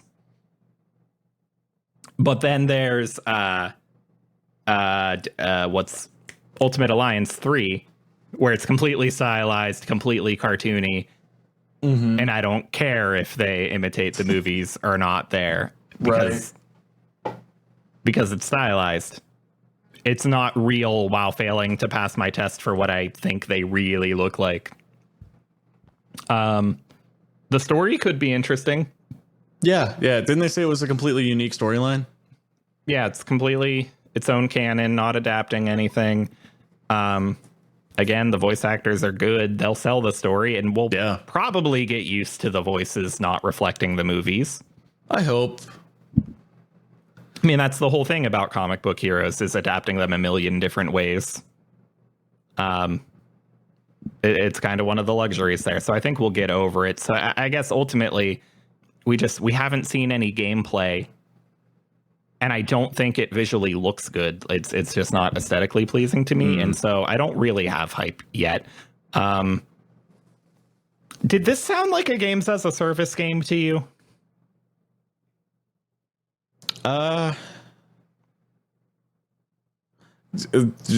do you mean by it like that? So like they threw out what did they say? No microtransactions and no paid DLC. Oh, kind of like a crowd pleasing kind of thing. And so that thrilled the crowd, and it thrilled me. Okay, they're not going to try to milk money out of me. I'm going to hand them the cost of this game, and they're going to hand me this game, and that's the end of it. Yeah. But it sounded like there's a roadmap to keep releasing content in the future, like afterwards. I didn't catch if it was over the span of years, or like we're going to introduce this many new storylines, every few months down the road, or whatever the schedule is. Point being, you're not getting the complete game up front. And I guess I hear that differently from the way a lot of other people hear that, because a lot of people hear that and hear, oh, free content, I'm going to buy this game and I'm going to keep getting stuff out of it. Right. But what I hear when I hear that, and it's why I kind of dislike this whole games as a service idea, is that when you make a game, you decide that there is a certain amount of content that belongs in this game, and it's based on your budget, which is determined by how much money you think it's going to make. And so whatever the final finished game ends up looking like, whether that's a year down the line or 5 years down the line, it's content that they decided should be there and just didn't finish before they released it. It is better to me than the microtransactions and paid DLC, and you are ultimately paying for the game and getting the whole game, and that's great, and that's the way it should be. But it also feels like AAA developers getting away with early access to me. Okay. Without calling it that. Yeah. Okay. I'll give you that. I guess I'm not going to hammer much more on that because it doesn't bother other people as much as it bothers me the way that like microtransactions do. But right. I'm a little uncomfortable about that. I'm going to be cautiously optimistic about this. I want it to be good, and it could be, but I haven't seen enough. Final Fantasy VII Remake. Oh, shit. What was it? March 3rd, 2020? Mm-hmm. I'm excited for a release date, but you told me that the first part of it is going to be in just Midgar. Mm-hmm. Which means they better have fucking put some extra stuff in it. Oh, they absolutely did. They absolutely did, because they clarified from the beginning. Even though they never said how many parts they're going to split it up into, they said very early on that this is episodic. And maybe I've said this on the podcast before, but the term is misleading because you hear episodic and you think like Telltale games. You play a 4-hour chunk of game and then get another 3 or 4 hour chunk of game 2 months later, and it keeps doing that. But they've clarified that every episode, for lack of a better word, that they put out is going to be a full game. Oh, good. You're not getting a 4 or 5 hour game every time. And even though the original Midgar is a 10-hour game, you can expect it to be a 40-hour game now because it's going to be a full-length, proper RPG every time. Yeah. At least that's what we're being promised at this moment. Right. Okay, good. Did you watch the gameplay they put out? I seen like a small trailer. Like it was kind of like a mashup. I didn't see any of the gameplay though. But okay, they showed gameplay. Phenomenal. They showed the like Scorpion mech boss, like the first boss. I did see that. Game. Yeah. They showed that entire fight, and I swear it was like 20 minutes long and full of new dialogue. Really? Like there was new dialogue happening throughout the whole battle. Oh, sweet. I'm absolutely thrilled here. Some people were concerned that like they wanted exactly the original game with new graphics. But as I said, even though this is my favorite, not just my favorite game of all time, but my favorite piece of art, the gameplay system has never been anything special to me. Yeah. The materia system's cool, I guess, but I don't really care. And this looks more exciting, and it's not. People were expecting it to be Final Fantasy 15 combat, and it's not. It's its own. It's its own animal. Where it still kind of does the ATB system. It has like the stagger system from 13, but then it also like, I guess you're free to make like small attacks in between your ATB attacks. Oh, neat. Okay. So you have your gauge that builds up and like, oh, get 1 meter and now you can do fire or whatever attack. But while that's building up, you're still free to do regular basic attacks at the same time. I'm envisioning Kingdom Hearts mixed with Final Fantasy 13. Yeah. So maybe that's accurate. Maybe. And like that stagger system, I don't know about you, but I really liked the stagger system. Didn't that come out in 13 as well? Yeah. And it also showed like some people were concerned that maybe you would only be controlling Cloud, and it would do that kind of thing from 13 where you wouldn't really control the other characters. You would just kind of put them in a certain battle mode. But this showed the player actively choosing to switch to be Barrett. So, yeah, I don't know. The gameplay looks actually exciting now. And if the stuff they like build up and add on to is an improvement and not a detriment, I'm still thrilled. I don't know what to say. It's weird for me to. I was almost gonna say I guess this would replace the original as being my favorite piece of art because it looks like it's going to improve on everything and not be a detriment to anything. Although at the end of the day, it's hard to say something like that with a remake because it's not original. It's It's redoing similar the but thing different. it's redoing the thing you already loved, so it loses points for originality. But ultimately, if, say, my teenage younger brother who didn't grow up with the original like I did, if he said, hey, should I play Final Fantasy VII, I would tell him play the remake. It looks like there's still time for stuff to go wrong, but it looks like I'm going to say, yeah, go play the remake. There's no need for the original anymore. Right. Except for those of us with nostalgia for it. Oh, well, okay. Fair enough. Yeah, I'm incredibly pleased. Very happy with Square Enix all around this time. Nintendo? Okay. There's one big thing that I'm super excited for. Well, two. Fuck it, it's most of it. All right. Did you just look at the list and realize how good it really is? Like I said, Square Enix won. It's like a tie-up for first place, and it's Square Enix and Nintendo for E3 for me. Like, it's so fucking good.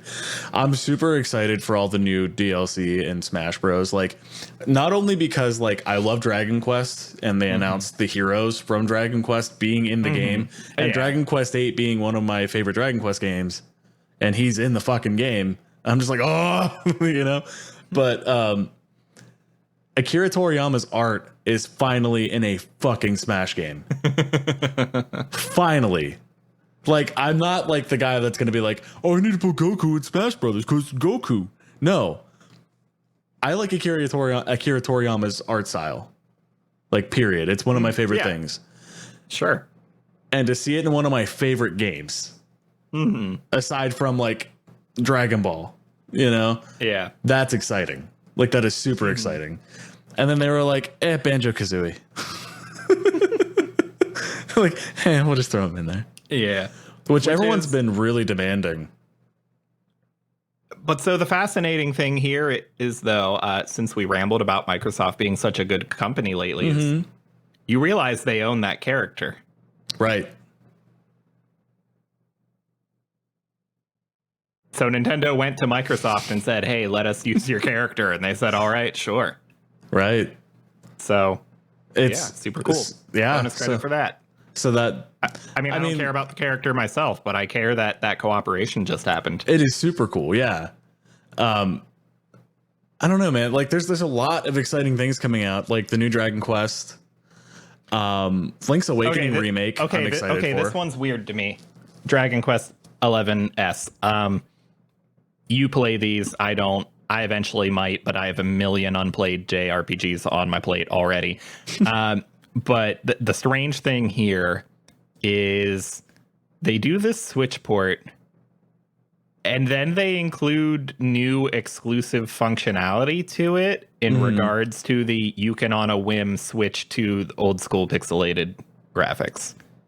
Okay. I don't know if you got that impression from the trailer, but it is something they announced a long time ago in like articles, not necessarily in that trailer. See, you got to remember, the trailer showed footage of that, but the context was weird. You got to remember, I missed Nintendo and most of Square Enix. Okay, so I if you saw the trailer they stuff. shared at E3, they showed like of Dragon Quest 11 footage of it as like a pixelated Super Nintendo looking game. Yeah. And it's super cool, and I can't imagine the functionality that went into that you can play the entire game with either approach. That's absolutely incredible. I know. Why is that functionality Switch exclusive? Because I'm pretty sure Dragon Quest started on Nintendo. Like, because it was originally Dragon Warrior. There was Dragon Warrior 1, 2, and 3. I think after 3, they switched to Dragon Quest. But they were Game Boy games that were super pixely and jumbled and kind of a mess to look at. But also... But so while I want to be praising them for being multi-platform, because I want everyone to be as multi-platform as possible, and I know this is on, what is it now, PS4, Steam, and Switch... Probably not Xbox. I don't know. JRPGs don't tend to go to Xbox. I want to praise them and be super excited about this multi-platform stuff. And I am. Japanese companies have been getting so much better about this, although Switch is the obvious place for them to go. Yeah, But nonetheless, they did it and then added an incredible functionality. And then it's just for the Switch. Right. Why? Even if it's not a free update for everything else, why not DLC? Right. Yeah. You already made the content and it's incredible. And I may or may not have already bought it on another platform. Why can't I hand you $10 to take that incredible functionality? Right. If I already own that game, and like maybe I don't own a Switch at all, but if I already own that game on PlayStation and I also own a Switch, why are you making me buy another full-priced game so that I can get that functionality? Right. So simultaneous praise and criticism there, and I'm definitely interested in that series. Luigi's Mansion, I don't know about you. I never played them. Take it or leave it. I never played them. Maybe they're great. We'll find out eventually on this show. Maybe years down the line. That is not a priority. That's not an announcement. I'm saying if we keep doing this for 10 years, we'll eventually hit it. Hell yeah. Link's Awakening I'm really excited about because when I was a kid, I got a Game Boy, luckily enough, and I remember it was around the time that Age of Oracles and Age of Seasons came out on the Game Boy, and I remember I did good on a spelling test, and my dad was like, "Hey, kid, here you go. Pick one of these games." And I was like, "Ooh, I don't know if it should be Ages or Oracles or Seasons, whichever one, you know." And then I seen one in gold that said Link's Awakening, and I was like, "I want that one, the older game." Yeah. So my dad was like, "You sure?" Yeah, and I played that game forever. And I'm really excited that that game is getting attention again. You know what I mean? I'm really excited to see what goes into it, you know? Has any Zelda game been straight up remade before? Not ported and not remastered, but straight up remade? No, I don't think so. It's an interesting precedent because Nintendo doesn't really do that, with the exception that Super Mario All-Stars was a collection of Mario remakes. Yeah. From the NES to the SNES. With that exception, they don't really. Yeah. I mean, they do a lot of HD ports, obviously, but I've never seen. Some Metroid game, wasn't it? Some like Game Boy Metroid game getting remade for 3DS. I think that released last year. That's not something they talked about this year. Yeah, I couldn't tell you. But yeah, so maybe 2 instances of that happening. How recently? I want to move on from this real quick. Sure. How do you feel about The Witcher 3 going to the Switch? Terrible. It's weird because I don't think there's... It looks awful. It looks like RuneScape. Has there ever been... Well, is it like really dumbed down? It looks like RuneScape. Like 07? I'm barely exaggerating for humor. Seriously. In terms of just like low quality blobby models and textures. Not to mention the game running in less than HD. And when I say HD, I don't mean full HD 1080. I mean less than 720. Seriously. So it'll run 720 when docked, and then when it's handheld, it's like 500 something. Yeah, this looks like they put it on like the PSP. Here's the thing. Are they censoring this game at all? Because it's weird that they're... We talked about titties last episode, but are there going to be titties in this one? I mean, Nintendo's been really good about that lately. They have the Leisure Suit Larry games on there. Oh, wait, I'm an idiot. I have a game that has nudity on the Switch. Yeah, Nintendo doesn't care anymore. Yeah. And like Doom's on there and stuff. And they've been, I guess they've been doing a reasonable job of, and the new Mortal Kombat, although they did have to dumb down the graphics a bit, but not enough to destroy it, enough to be noticeable. So like they've done a decent job at porting AAA titles, AAA third-party titles to the Switch. they got their Doom and LA Noire and Skyrim and some Wolfenstein and whatever, and got enough of them looking decent enough, and then they must have got too far along getting Witcher 3 done before they realized it wasn't going to work quite as well, and now it looks like ass. Yeah. And people are going to buy it, and I'm going to not understand why. Right. Whatever. I mean, I guess, it's not all about the graphics. You love the gameplay and the story and the world and whatnot also, but like, unless the Switch is the only gaming platform you own, and I get that there's a handful of those people. Yeah, that's true. I don't know. I'm sorry. I'm thinking of our last episode because I was actually listening to it today, and the title got me cracking up. Anyway, moving on. Josh really cared about Trials of Mana and Collection of Mana, but he's not here. So since he's not here, I'm just going to say it sucks and it's stupid and I hate it, Josh. And we hate you, Josh. Yeah. And your stupid fucking cousin Nosh. Screw Mana, whatever that is. Yeah, something. I think that's one of those series that was originally a Final Fantasy game, and then they changed their mind and changed the title, and they're like, no, it's not. Like, there's a few Final Fantasy things that are like that. Like, it was either like Final Fantasy Legends or Adventures or something like that, and then they changed the title and decided it was its own franchise. Anyway, I wanted to talk. You care about Fire Emblem? I do, but I haven't played a Fire Emblem game in a long time. I was actually going to skip that one. Okay, Contra looks terrible. You skipped past the one I wanted to talk about. Oh. Did you ever play a No More Heroes game? Because I haven't. Not really even familiar.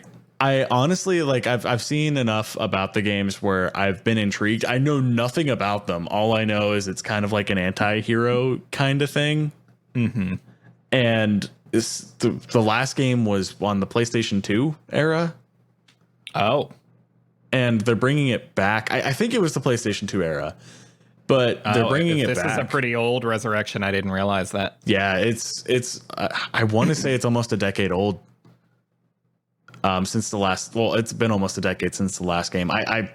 You might have to Editor Dalton from the future on that, but I decided, it's a dead series. Why waste my time? And then they brought this back, and I'm like, I may have to waste my time.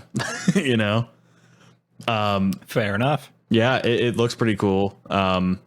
Same art style, which is kind of nice to see consistency. I've always been a fan of, if you have a unique art style, keep it. Don't upgrade just for the fuck of people, Yeah. Do it, You wanted to talk about Contra. I just wanted to say it looks disgusting. Oh, really? I missed it. That's all. Panzer Dragoon. Look, just garbage, just aesthetically. Panzer Dragoon. Wasn't that a PS3 game? I think older. I don't know about that. Maybe PS2. I'm pretty sure it was a PS3 game, or at least an Xbox and PS3. No, because this is a full blown remake. Yeah, like but they would be no, dude. This is seriously Xbox and Sega Saturn. Oh, and fuck. Game Gear. Okay, because I remember my wife telling me about this game. I knew this was older than that. I thought even PS2 was too new, and it was. The original game is 1995 on the Saturn. Oh shit! Because my wife told me about this game, like. She talks about it every now and again when we talk about games, and she's like, "You ever play Panzer Dragoon?" And I'm like, "No." And she's like, "I loved it," but she also likes games where you can be an actual like creature, and the reason I listed so many platforms is because I was accidentally on the franchise Wikipedia page and not the game Wikipedia page. Oh, okay. So yeah, the specifically the game by the title Panzer Dragoon is on Saturn, Windows, and PS2. Okay. Was there a game for PS3? No. Oh, well, then I'm just a fucking idiot. I'm gonna advance this along because we've been going for how long now? Like an hour and a half, almost 2 hours. Holy shit. Okay, Pokemon Sword and Shield. I'm excited. These look really good. I'm in a weird place where I'm watching the content and it's not really exciting me, but like I just played Let's Go and I had fun, and this obviously looks like a better game than that. My weird thing is to clarify, I haven't played since Gen 3. Yeah. And when I say haven't played since Gen 3, I don't even mean the end of that gen. I mean, I bought Ruby like the month it came out, plowed through it in a couple weeks, and then traded it into a used game shop. So whatever year that came out is the last time I played a Pokemon RPG. And I have a lot of nostalgia, but outside of nostalgia, I don't know if I actually care. And so it's a weird thing where, like, I'm going to give it a shot, and I'm probably going to buy it, and probably on day one. But in the meantime, I'm not hyped, and I haven't played the last million games. How many gens have I missed now? 4 or 5? Yeah. I started up with X and Y. Like, those were the first Pokemon games I actually like played through and beat. I think it was Y, actually. An old friend of mine lent me his copy, and then he let me borrow Sun. And I didn't get into that one too much. I have Let's Go Pikachu. Do you have Pikachu or Eevee? Eevee. Of course you do. Your cat's name is Eevee. Yeah. And I finished it and I had fun, but I don't know how much of that is nostalgia or how much of that is actually this is a gameplay type I care about. Right. I don't know whether or not I can actually get invested in Pokemon that weren't the ones I grew up with.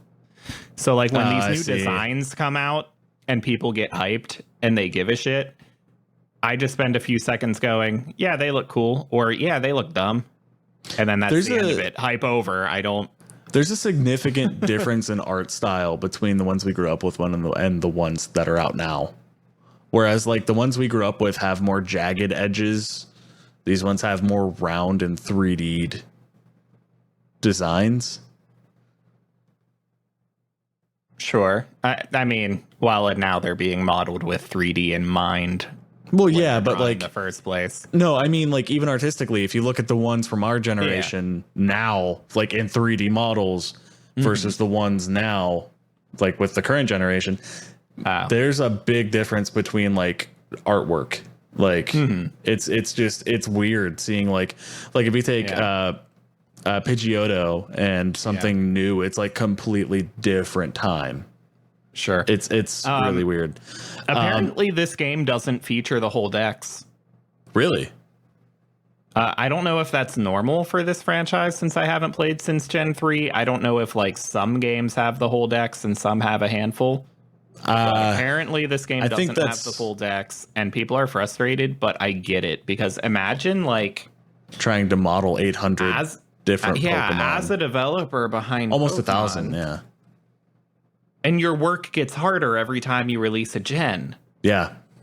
Not just because like the game itself gets more sophisticated and you keep working with higher quality assets, but because you have to write statistics and code behind each character. And now, we already have 800 Pokemon. Now we have to model 1,000 Pokemon in our next game. And then now we have to model 1,200 Pokemon in our next game. Right. At what point is it just impossible to include them all unless you just stop making improvements to the visuals so that you can keep using the old models?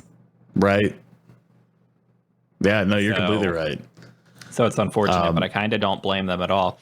But I'm medium hyped. I'll buy it, but I'm not like, oh yeah, Pokemon. Yeah, I'm like, oh, that's sweet. Yeah, we'll see what happens. Marvel Ultimate Alliance 3. I've never really got into the Ultimate Alliance games, but isn't that like a co-op-y game? Yeah, you're going to get into it for yet another Let's Play. Of course I am. Cadence of Hyrule. Josh really got me excited for this one. He talked about it. Have you played Crypt of the Necrodancer? No. Yeah, Josh talked about this when they announced it, however many months back. Yeah.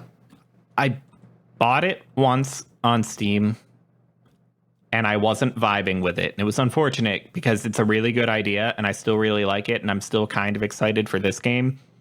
But I played it, and I wasn't getting the hang of it within 10 minutes. And, like, I have good rhythm. I don't struggle with rhythm games. I'm a musician, maybe even a decent one. And I shouldn't have a hard time, but I couldn't wrap my head around playing this game, maybe just because it was such a unique thing, and maybe... Just because you can hold a guitar, man. Yeah. Don't mean you a musician. But I mean, sure, fair enough. But point being, I gave up and refunded it, but honestly, I think it's on sale for like $2 right now, and I might give it another shot. And if I enjoy it, then I'll buy this game because it looks really cool. Yeah, definitely. And I'm excited to see Nintendo being like open-minded with their property and handing it out to an indie dev like this. It's super cool. Oh, yeah, I thought that was sweet. Mario and Sonic, I don't care. Fuck, no. Animal Crossing, my wife is super, super excited about. Animal Crossing, I'm happy for other people, but I don't care. Same. And I rented the original game on GameCube. I don't know if you ever touched these at all, but I rented the original once or twice and I enjoyed it and I liked it, but I never went back to it. And so it's like, how am I going to get hyped for the new one when I haven't played the last however many there are? Yeah, no, that's fair. My wife is a very what is that? Harvest Moon and Animal Crossing kind of person. Yeah. I don't get it, but I'm glad people like it. I'm going to give them another shot because I did genuinely enjoy that original GameCube game. It's just that I just didn't happen to play them. I'll give them another shot. Breath of the Wild. Fuck. Sequel. Oh my God. Dude. I want this. I'm not done with the original and I'm excited. I want this. I want this now. Oh, man. Not a lot of direct sequels for Zelda. Yeah. Well, no. Ocarina of Time, Majora's Mask. Zelda 1, Zelda 2. I don't know if... I don't think you could call Twilight Princess a direct sequel either. Because it really wasn't. Well, now there's a bullshit made up official timeline that claims they all exist together, and no, they don't. But whatever. But this game looks really fucking good. Like I think I seen in the trailer because it looks like Link is using magic without the Sheikah Slate in this game. Oh, I think I seen that. The Ganon corpse was fucking terrifying and evil. Not to mention the music. The music was phenomenally terrifying. Yeah, it's going dark, man. It looks so good.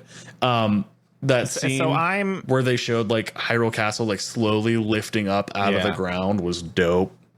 And it seems really obvious to me that Zelda's going to be a playable character. It almost looks like it, yeah.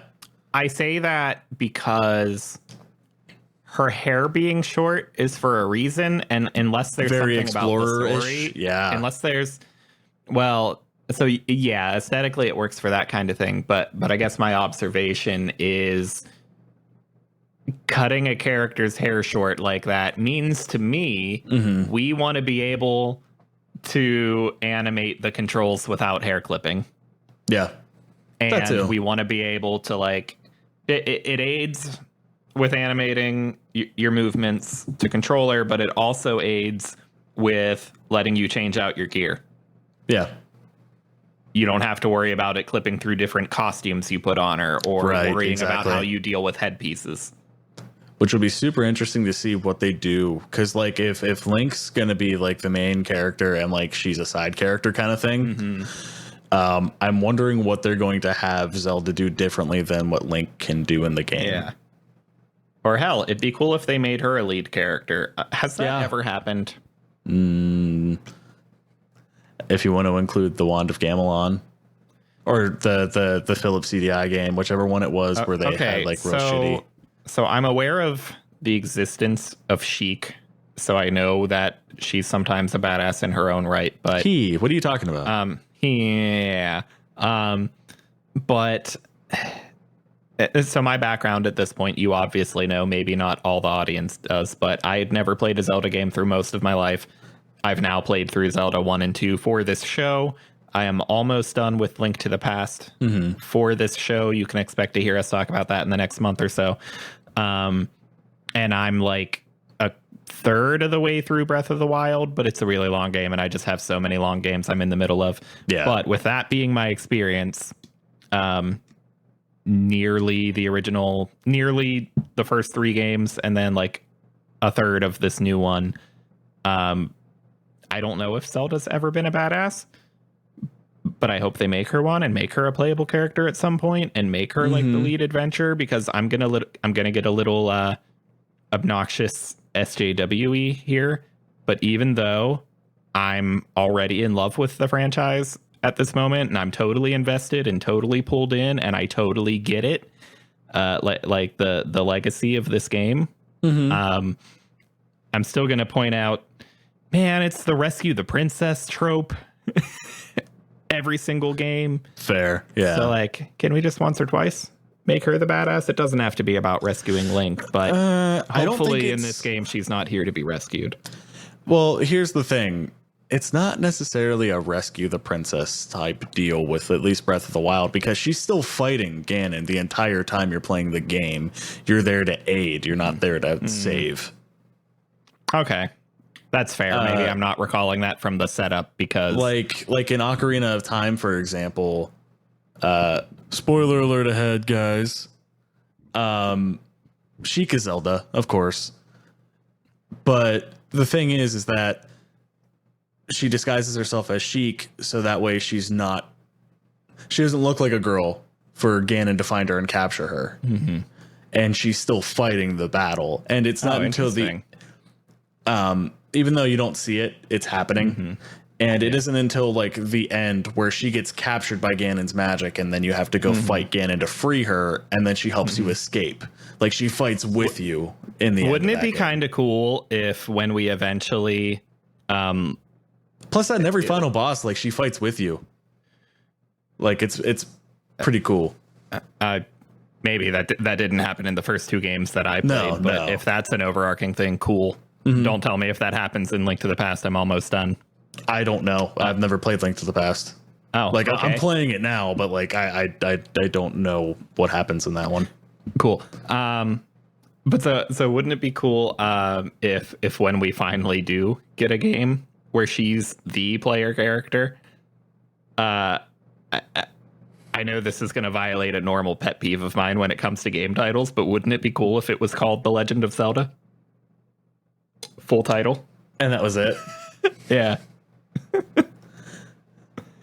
I mean, it would be really cool. It would be, but I think it would be cool if it still had like a subtitled part of it. Like, I don't know. I can't think of anything that good. No, screw it. She gets her own series, and it's just called The Legend of Zelda, The Legend of Zelda 2, The Legend of Zelda 3. That's my approach. I think that's super dope. The Legend of Zelda-ing.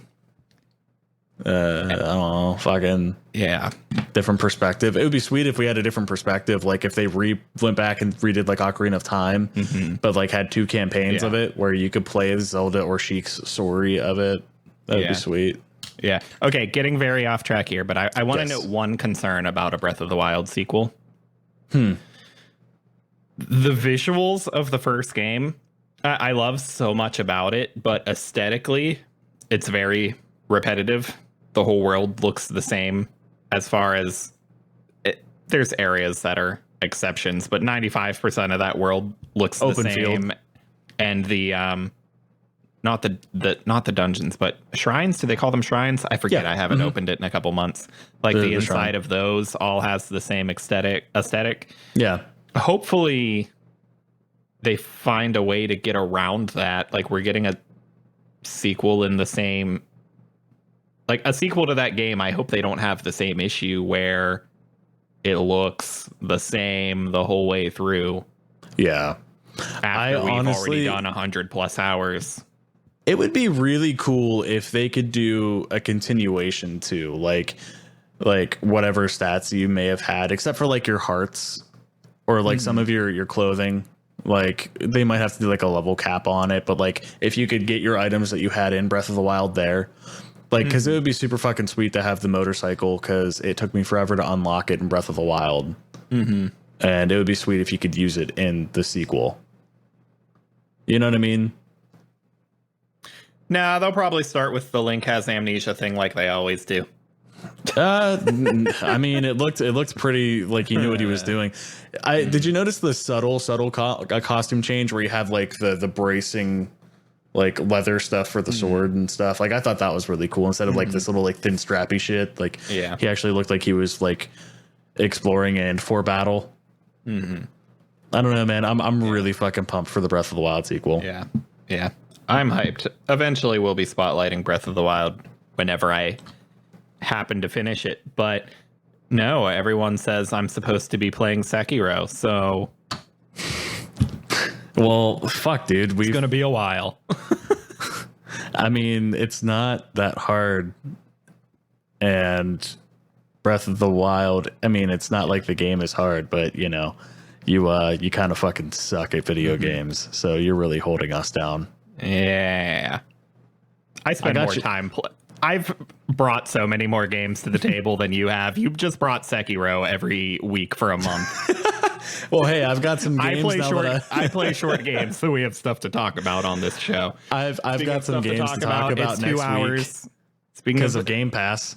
Yeah, speaking of games to talk about, it's been 2 hours, so we've talked entirely too much. Yes. In summary, fuck off Bethesda. Square Enix and Nintendo and Microsoft, you guys are doing pretty fucking good. Yeah. And Keanu Reeves. If Keanu Reeves and Nakamura could be a couple, that'd be great. We could interview him on our podcast. Oh, fuck. All right. Thanks for listening, everyone. Bye.